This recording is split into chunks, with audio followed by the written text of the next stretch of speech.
Welcome, everybody. We're going to get started in just a minute. We're going to give everyone some time to tune in here. Hello, hello. See a few more people joining us. While we wait, let us know in the chat where you're tuning in from.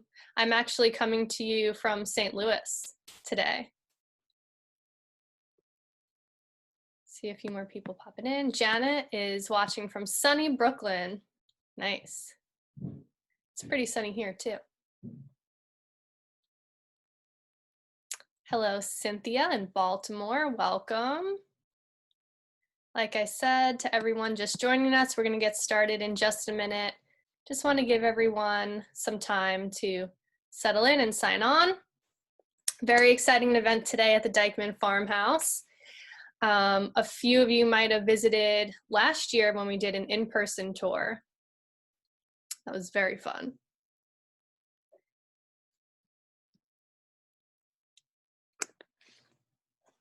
Welcome, everybody. Just wait until noon to officially get started. Hey, Robin, tuning in from the Upper East Side.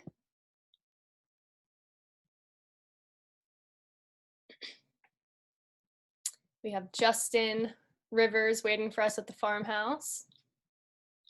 We'll meet him in just a minute or two.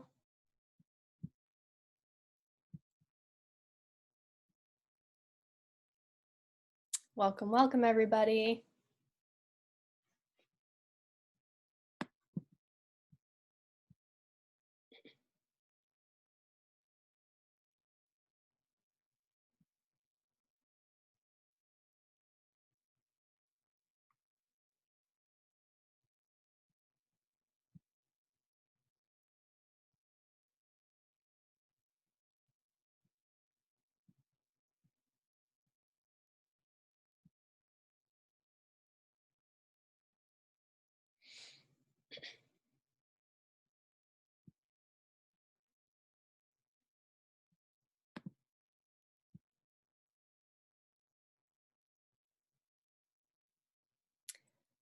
All right, I see a couple more people joining us. It is now 12 o'clock. We're going to officially get this event started. I'm Nicole. Hello, I'm coming to you from St. Louis. I am a writer here for Untapped New York. I'm going to be tossing you over to Justin Rivers, our Chief Experience Officer, who is at the Dyckman Farmhouse with Meredith Horsford, who is going to be leading our tour today of their brand new art exhibit, Unspoken Voices. Very excited to join them, and I'll toss it over to him now. God, I'm so close. Okay. You'll only look at me for a minute. Don't worry. Hi, insiders. Thank you for joining us today. I'm super excited that I am here live in person at the Dyckman Farmhouse. This place is awesome. I know insiders came last year. I was telling Nicole, I'm like, oh my God, there's this cool thing downstairs. Nicole's like, yeah, we were there last year, Justin. I'm like, okay. But we are here with Executive Director Meredith Horsford, who's going to walk us around the house and also show us the new Unspoken Voices art exhibit, which is super cool. So enough of me. I am turning the camera over. Hopefully you can see Meredith. Meredith, you're on. So whatever you want us to know and see, we're in your hands. Fabulous. Thanks for joining me. So as Justin mentioned, we are at the Dyckman Farmhouse Museum. We are located at 204th Street and Broadway in Northern Manhattan. And you might even be able to hear lots of street noise outside. It's a really busy, vibrant neighborhood. So thanks for joining me. Thanks for tuning in. Let's just kind of do a little walk around the house and you can get familiar with the museum and the really great art installation that we have today. Cool. So right now we're in the entry hallway. Everything in this house is pretty symmetrical. So the room on this side is kind of exactly the same size as the room on this side. Let's start in here and just take a quick look into what has been our visitor center. And today you can see that we have really transformed it into a space to do all of our virtual programming. Since March, obviously everyone's been dealing with the pandemic. This is a space that we've been utilizing during the time that we were closed from March to October to do and film and create all of our virtual programming. So we really just decided to kind of keep this space as our virtual programming space rather than breaking it down every single time we did a virtual program in preparation for opening to the public. So we just thought, I really love the juxtaposition between the historic information, the art installation, and our modern day equipment for videoing. Follow me across the hall, please. So, and you're also set up, I noticed, sorry, Yeah. for cooking classes, right? Oh, absolutely. Yeah, so you're doing like period cooking classes here? No, so, Okay. you know, we were historically a farm. Okay. I'm gonna zoom And out one of a the little. things that we focused on over the summer when we were doing all of these virtual programs is thinking about how you can utilize the fruits and vegetables and things that you have grown yourself through our Growing Uptown program Cool. to create meals. Neat. And so this is a program that we did in conjunction with New York Common Pantry to talk about how you can create your own urban garden in your windowsill and then utilize those things like basil to make pesto for a meal. Oh, cool. That's Yeah. so neat. All Yeah. right, cool. Sorry about that. I No, just want to get feel that. free. Bring anything up that you want to. as we go along. So you'll notice that now we are across the hall in the parlor. And the parlor looks much different right at this particular moment than it normally does. And I'm going to shine this really cool UV light over here for you, Justin, Yeah. so that you can see that as you point this UV light at things, there's information that kind of pops out of the art. And these are all names of enslaved people that we know were enslaved at the Dyckman farm, on the Dyckman farm, that Rachel Sadlowski has kind of hidden in her work. So, and you'll see, I won't do all of them, but you'll see that as I point this light at various areas, she's really highlighting the names of the enslaved people that we've found through our research and how important it is for us to talk about people's names. Yeah. So this is a great place to start to talk about our research project, which we've called DyckmanDISCOVERED, and was originally funded by the New York Community Trust for us to hire someone to conduct extensive research so that we can find out more information about the people who were enslaved on this property. We had very little information prior to this project. Literally, we had an age range of, free man who lived in his house, and he was somewhere between the age of 18 and 40.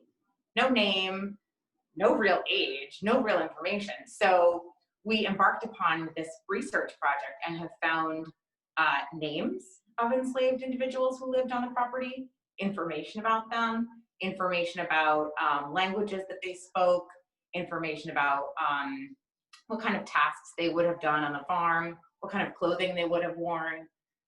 So we are now taking that information and doing things like partnering with these great local artists to create their response to that information. And so the room that we're in has really been transformed by Rachel Sadlowski in partnership with Marquise Foster, who created the garments behind you. Oh yeah, I'm gonna get those in a minute. Those garments are really cool. And so the idea here, and I certainly won't put words in the artist's mouth, but I think the idea here behind this work is really thinking about the fact that this parlor would have been a place for the Dyckmans to really kind of entertain and welcome guests, and that it's really been 100% transformed to really focus on the history of the people that were enslaved here. Yeah. And we were speaking, and I don't know if you'll get to this, but I was speaking with your education director before we were doing a walkthrough, and she said something I'd never realized. New York slaves had to be able to speak multiple languages, which Absolutely. I didn't even cross my mind, but because New York was even multicultural back then, Right. Dutch and French. And if you're thinking about the fact that, the Dyckmans originally moved here from the Netherlands, right. They were of Dutch ancestry. And so if you've come here from another country already speaking another language, French or, another African dialect, and then you come here and you have to communicate right. with the people who are kind of telling you what to do and keeping you there. How do you communicate if you don't speak the same language? Yeah, that's such an interesting thought. You never think about it. And translating recipes, I know she was talking about from families. That's so cool. All right. So if we walk back here into this kind of smaller room, this is a room that we've always called the relic room. You can see these two cases on the left and the right of the room are archaeological finds. There were amateur archaeologists in this neighborhood in the early 1900s who were just really digging up a storm right before this area starts to become developed. So we're talking about before the underground A train is here, before Broadway is paved and flattened to become what it is today. So they were really doing a lot of archaeological digging prior to all that other, urbanization and disruption. So a lot of the things that they found are in our collections. So that's what you're seeing in these two cases. And then in the case in between, what you're seeing is one of Sheila Prevost's pieces. She is another, the second that we're looking at of the artists in this Unspoken Voices installation. And Sheila, you'll see as we walk around the house, uses a lot of different mediums in her art. And I think she, again, I won't speak for the artists, but I think she was really interested in both the kind of inhumane portions when you're thinking about slavery, but also the kind of flip side of the fact that we know that that enslaved people were obviously not living a wonderful life, but that they still had hopes and dreams and lives. Right. And really thinking about humanizing people. Really cool. All right. One other thing I'll bring up as we walk through this room. Sure. Another piece of the whole transformation of this room was in between these two windows over here, there's usually a portrait of Dr. Jacob Dyckman. And so one of the things that we did for this installation was to take that portrait down, take down the Dyckman portrait and put up something that really speaks to the other side of the history. Again, that idea of giving voices to those who were voiceless when they lived here. Exactly.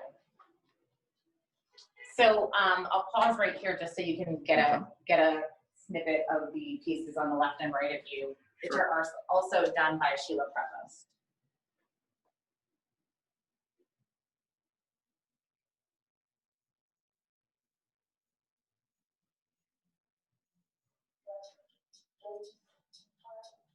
And you might be hearing in the background her other piece, which is a mixed multimedia projection in this small bedroom that we'll go into next.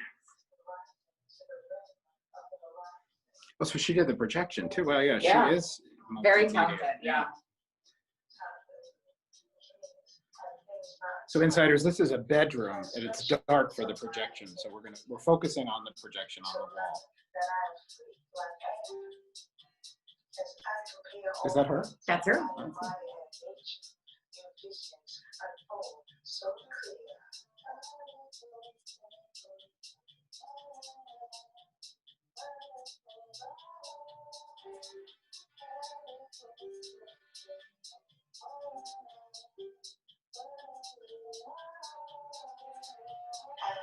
The heart and let it flow.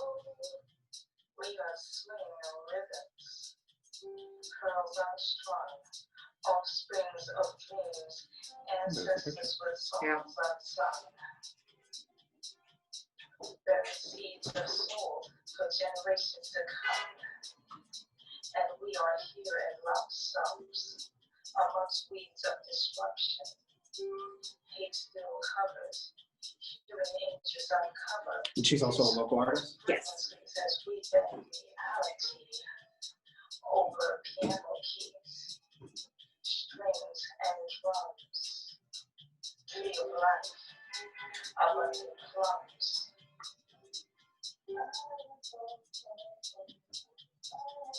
Yes, Marcy, she is a local artist. You know where she lives, Amira? In Harlem. Oh, she's in Harlem, Marcy. Harlem/Hamilton Heights, that area. Cool. All right. Shall we? Yeah, let's keep moving. Okay, so why don't we head this way? Yep. Since we're right here near the stairs. Be careful holding that thing. And Yes, I know. I was practicing this before. This is a very tight. I mean, I'll catch you. But, colonial. you know, No, I don't want to do that to you.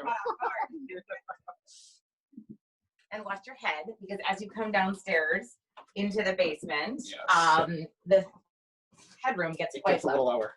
I'm not that tall, so I don't have any issues. So one of the things that we wanted to highlight as we just kind of pause here next to this gigantic rock Yeah. is something that's interesting that we don't really think about today when we think about construction. So the house was built on top of this giant hunk of Manhattan schist. So cool. And so, interestingly enough, you know, if we were to build a house on top of a, you know, next to a big piece of rock now, you would probably blast it out of the way.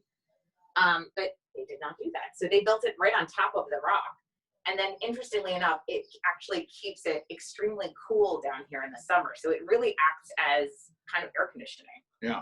Which is fascinating. It's so neat how it's incorporated into the floorboards, into the stairs, into and everything. Just built right up yeah. to it. And then the other thing you'll notice is the carved Nine-Man Morris game that's carved into the rock. So Nine-Man Morris would have been a game that was played during the kind of Revolutionary War time. Hard to come by today. Yeah, and so that's an original carving, most likely from the Revolutionary War time. Yes. And that is so neat. And your educational director before was telling me that this game existed before Christ did. That it's like an ancient Roman yes. game? I don't, it might be. She had mentioned Ovid. I had never heard, I was like automatically transfixed by this when she started telling me about this. I'm like, oh, I'm going home and doing research on this. So for those of you, and I know you insiders like to do the same, it's called Nine-Man Morris. And it's really neat to see it etched into this rock as a game being played the Revolutionary time. That is so cool. Yeah. So one more step there. Yep.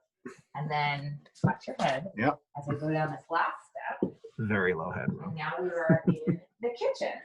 So this room would have been called the winter kitchen. This would be the space that you would, if you look over here at the hearth, that you would really do your cooking during the winter. Ultimately, that would really heat the rest of the house and keep everyone warm. And so one of the things that we've been thinking about as we think through the research that we've been doing is, you know, would someone have slept down here?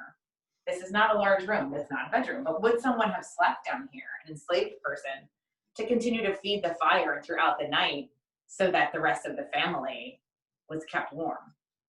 So just food for thought. This is also a room that is, when we were able to have school group tours pre-COVID, this was a space that was a huge favorite for kids. And thinking about the implements that are on the hearth. And also it's really fascinating to see kids make connections between what you see here and things that they have seen in their own family and ancestral homes in the Dominican Republic, for example. Right. It's amazing to see kids make that connection. Did I go, wait, yeah. At such a young age. In the combo, we do this to this, yeah. Exactly. Yeah. So obviously something else that you'll notice as we're in this room Yes. is more of this great art installation. Okay. So these pieces are done by Gwendolyn Black. Again, another local artist. She's the third of three that we've seen today. And so she really wanted to think about clothing and also really think through humanizing individuals and thinking about kind of what their lives must have been like. She's a really fascinating, again, multi-talented artist. And you will see more of her pieces when we go upstairs into the second floor.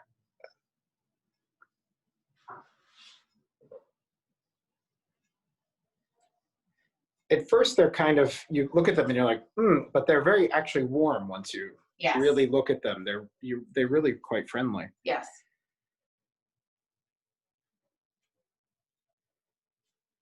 And I think she really wanted to think about which spaces they were in. Right, because there's some upstairs too, right? Yeah. And really thinking about, okay, what would have been done in the kitchen versus what you might see upstairs in the bedroom. Let's see what's on the table, shall we? Oh, all right. Some yummy snacks. Yeah, got some bread. That bread looks really good. Yeah. Got some berries.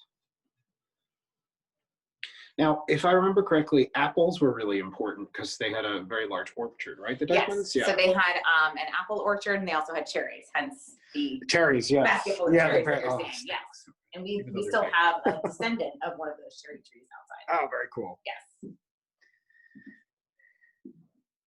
You'll see basket apples in that basket over there. Mhm. And then these really yummy looking apple slices right there, which make me want to get a freeze dryer now. And just dehydrate. Yes, apples. just dehydrate apples. Of course, that's not how they were doing it back then. But No, okay. you may also notice as we walk around that we still have some of these tags left right here that Yes. says the word rock. Rock. And on the other side, it says Steen. So we had put together kind of a scavenger hunt game for kids, but of course it entertained adults as well. Yeah. To show the English and the Dutch words for different things. Oh, neat. Yeah. That would have entertained me for a very See, long time. exactly.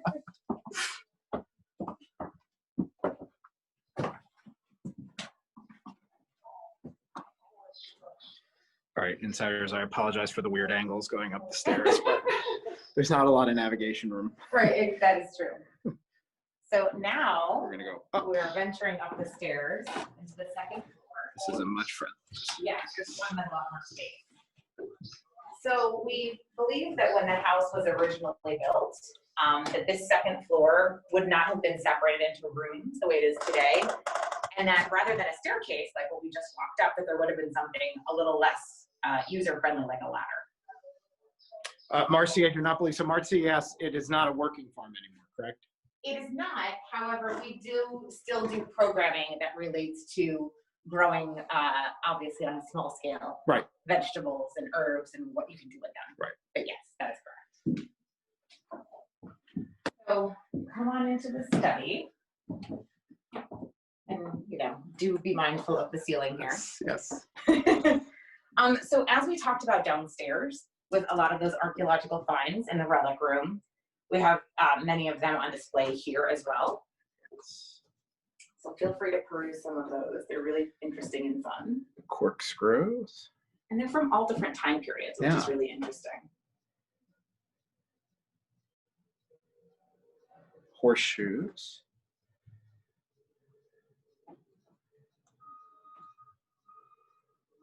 Is that a belt buckle? Yes. Ah.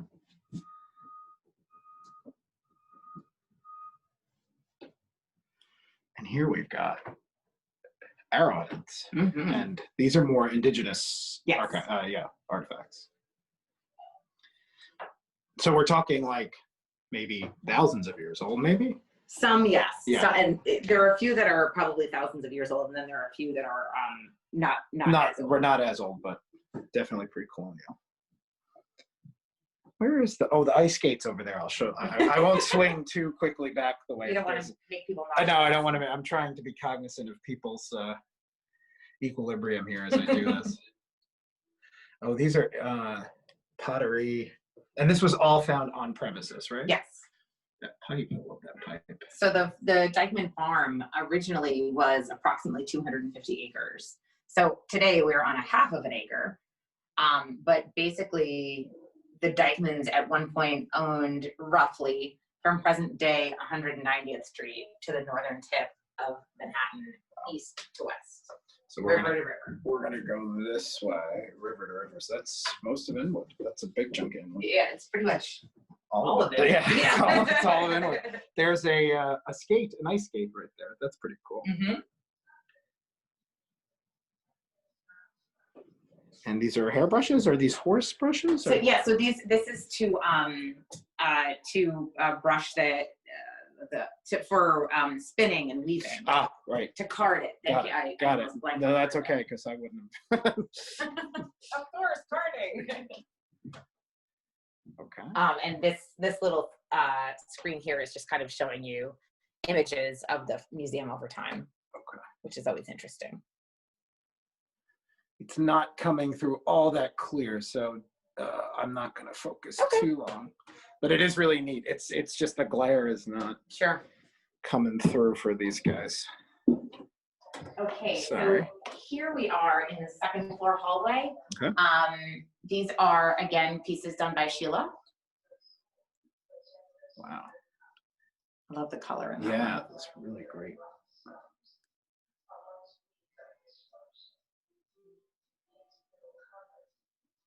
And then we've got two more over here in this corner.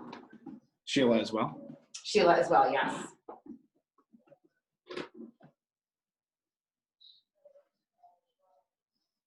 And if you take a look at our website, there's a page on the exhibition that kind of provides statements from the artists and really some additional information about the information that relates to it. Nicole, can we put that in the chat? And then also I'll send it out when the video is complete as well. It's under the exhibitions tab on our website. Cool. So follow me into the bedroom. So over here, obviously, you notice that we've got some more pieces by Gwendolyn Black. Another really interesting little tidbit that she added here are just some of the, let me move out of your way, some of the drawings that she did as she was kind of thinking through her her strategy and what motivated her in this exhibition. And you can see some more right here behind the mannequins. Thank you, Nicole. Always quick on the draw, Nicole.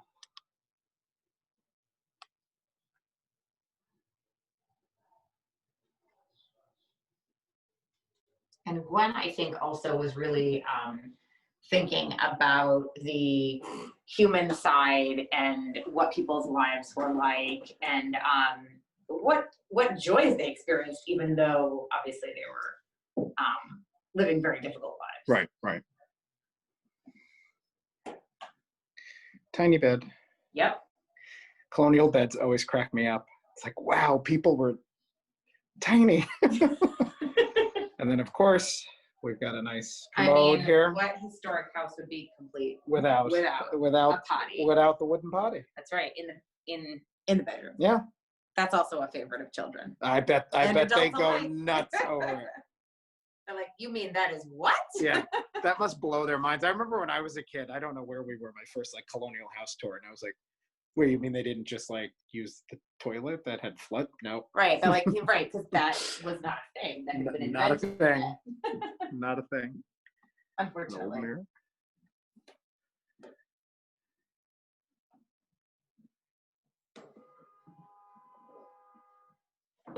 Oh yeah, Nicole, make sure the chat is going out to all panelists and attendees, not just panelists. It's a drop down there. I forgot to tell you that, sorry. That's my bad.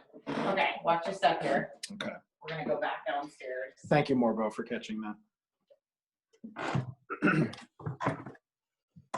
So as we go through and you see that art installation and you kind of get a feel for the museum itself.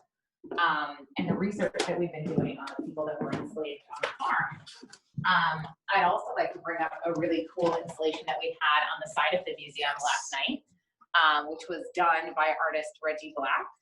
It was a projection at night onto this side of the museum, and it was in English and in Spanish, and it said "Slaves lived here." And this has been in quite a few news publications, so feel free to look it up. It'll also be posted on our social media. A really powerful, moving statement that had people just standing and stopping and taking pictures last night on the sidewalk. And this is a project that was funded by the Greater Hudson Heritage Network, and we'd been planning for quite some time. And then we obviously had to think through, how do we do this now in the age of COVID? Yeah. So really, really cool artist to work with great ideas, and it was great to just project it and have it outside so that people could be socially distanced and safe, but that also they could kind of experience the art. Yeah, we had. Did we run a picture of it, Nicole, yesterday? It was really stunning. Oh, and Nicole just put it up. You could see an image of the projection. It was really, really moving. So we've had a lot of really great experiences working with artists lately, and really thinking through the history and how the history relates to our present day lives. Yeah. So that's been a great experience. Yeah, it's been, and I think it's great how you've used local artists with their experience, they're New Yorkers, projecting on these experiences of older New Yorkers who, again, didn't have the voice that now these artists have. I think it's a really great handoff too. Yeah, and other things that we've been doing are, over the summer, in August, we had a virtual lecture series on race. It was from all different perspectives. We had archaeology, we had history, we had anthropology, and it was great to kind of bring people together in a virtual room and really have just a dialogue about the conversation. It was great to experience, and it was wonderful to have the input from just people who were attending. Yeah. Yeah. And that's something that I think we're going to do another series in February. Oh, great. Cool. So stay tuned for that. Stay tuned to that. Is there any chance that we could see Outside. Yeah, the Hessian hut and the. Let's do it. Oh yeah, no, that's so cool. All right, let's go. All right, follow me. Let's go out. Thank you. This way. I love this door, by the way. You've got the double Our door. Dutch door. The Yes. Dutch So this, door. I won't do it now because we've got a repacking here. But Yeah, no, that's okay. this opens in 2 pieces. Two and doors. It's very smart. Yes. So if you just keep the bottom half closed, it keeps out dirt and dust and animals. Yes. And you open the top half and still get a cross breeze. Love the Dutch. You know? And in the summer, we do just that, and it's great. Yeah. So you'll see as we come outside. Here's Broadway. There's Broadway. So I was saying before to your educational director, is this like the only porch on Broadway? I feel like it's got to be. It probably is. I can't think of another porch. Insiders, for those of you who've never been here, you can literally set up a rocking chair and sit on Broadway. And that just, I don't think you get that anywhere else on the island of Manhattan on Broadway. So, You're probably right. yeah. It's pretty fantastic. So now you'll see our little half-acre of land that we're on today.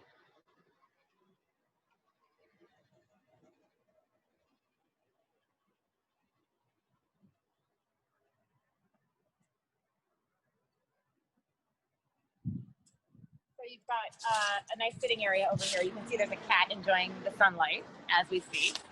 Oh, yeah. Little kitty.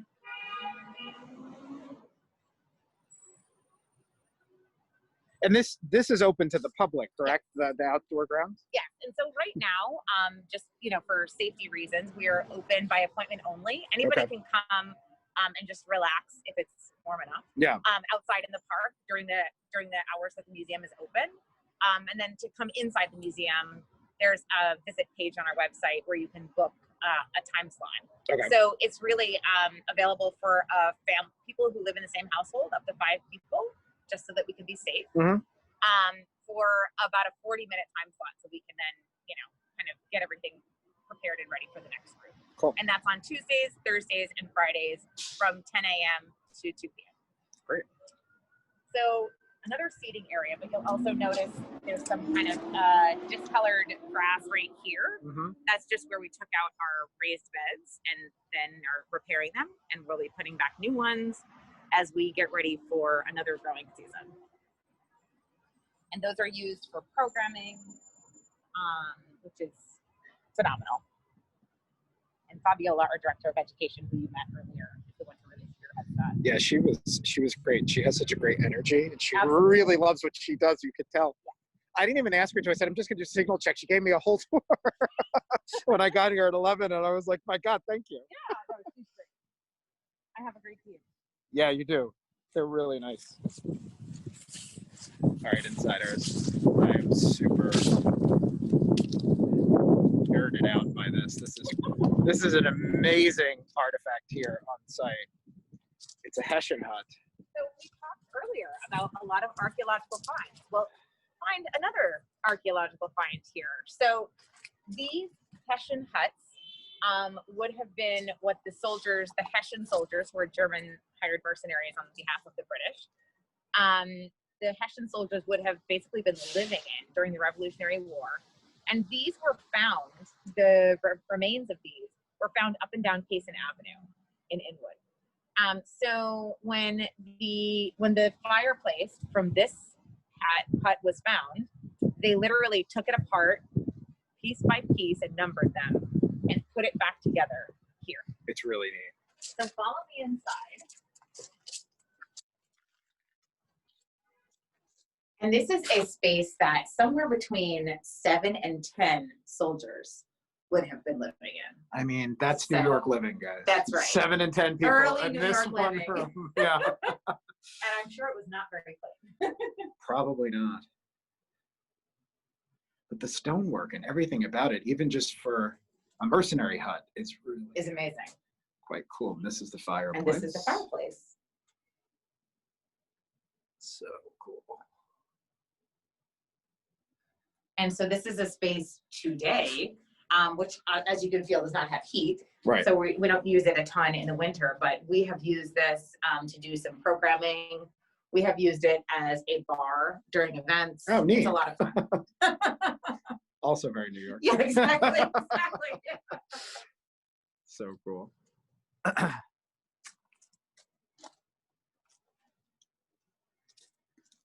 you'll see the smokehouse in the distance. Right. Give you a back view of the house because you And now haven't you can see that seen. we've got 2 porches. Yes. And so this back porch is kind of shielded from the noise of Broadway, although we do enjoy that. So we often use the back porch in the summer as a place for history lectures. Awesome. Even on a 90-degree day, it's really not bad there. Yeah, I bet it isn't. We get a lot of shade from these 100-year-old beech trees. Cool. We had a question just pop into the Q&A from Peter. He wants to know how much of the hut is original. The fireplace. And the other stones that were used to build the walls are from the area, but it's just the fireplace that was the original So the piece. fireplace was the original. And there were hundreds of these scattered around in wood at the time, according to the material. And it's interesting because if you look at the Revolutionary period, Broadway up to the Kingsbridge was a really important pass during the Revolution. So that would, although this area didn't see much more of Washington Heights saw more of the fighting, this area was definitely a strategic spot to set up camp. And now the Dyckmans left, didn't they? I'm sorry. Yeah. During the Revolution, they went upstate. They originally came to this country in the 1660s. Yeah. They originally settled in what we now call Harlem, and they built their first house northeast of here, around 212th Street and near 10th Avenue, between Broadway and 10th Avenue. So that was their first house. So the Revolutionary War breaks out. They leave town. So again, you have to imagine that while this is part of New York City today and very busy, this was a very rural area. Right. So the Revolutionary War breaks out and they leave town to go to what was then the country, which today we would call Peekskill. And that's where they stay throughout the duration of the war. And then when they come back, that they realize that house and the orchards and their land have all been destroyed. Yeah. So that's when they really make the decision to build the house here in 1784. We believe because as today you see, we're on Broadway, a main thoroughfare. This was the Kingsbridge Road originally. So another, a main thoroughfare. Right. Right. Cool. A route that you would travel from what was then New York City to Albany. Right. Right.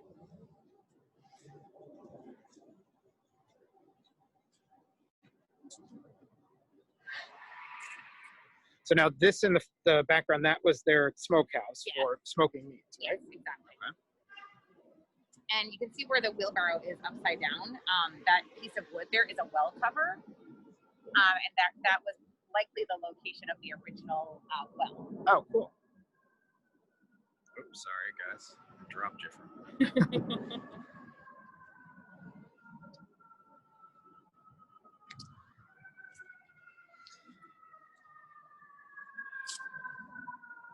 I worked for a short time at a school 3 blocks from here. Oh. And I used to walk by here all the time, and I always would just go, oh my God, this building looks so cool. And I never stopped in. Well, and now I'm so glad I did. Now you know how cool it is. Yeah. And this is the summer kitchen, right? Yeah, so this is the summer kitchen. So this would have been the place where, as it sounds, you would have cooked during the summer because it's separate and has a separate entrance from the main part of the house. Mm-hmm. If you were to cook here, you were less likely to heat up the rest of the house in the summer when you don't want that extra heat. Right. Right. So it's really interesting to think about how that was how they lived. Yeah. And about how much you don't want to turn on your own oven in the dead of summer. No, not at all. And of course, how again reliable they were, considering that farms were their own, like almost like their own little countries, because they did everything themselves. How dependent they were on slave labor. Right. Well, I mean, one of the things that I always think about, especially as we were embarking on this research project, is how could they have possibly farmed all of that acreage just with family members. Yeah, right, It doesn't make any sense. right.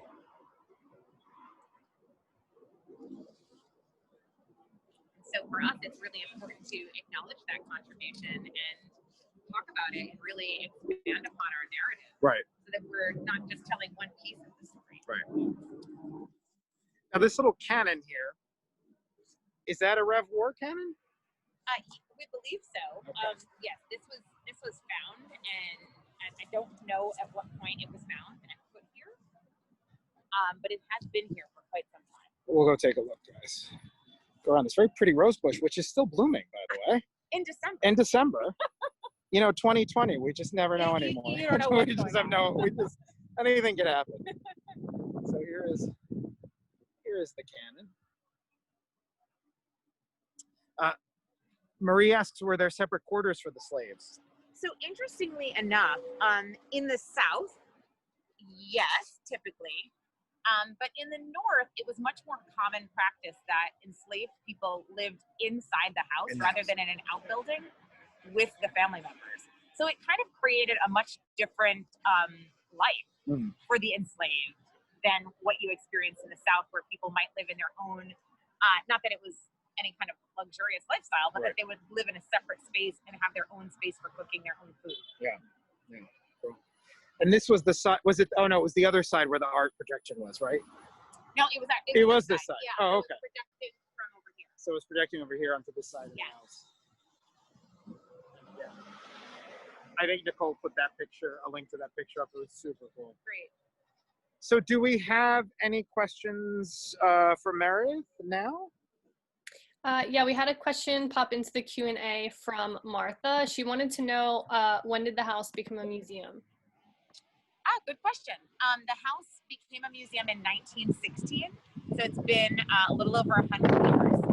So the history of kind of how the house went from private hands and in Dyckman hands to owned by the city is that the family lived in the house until the mid-1800s.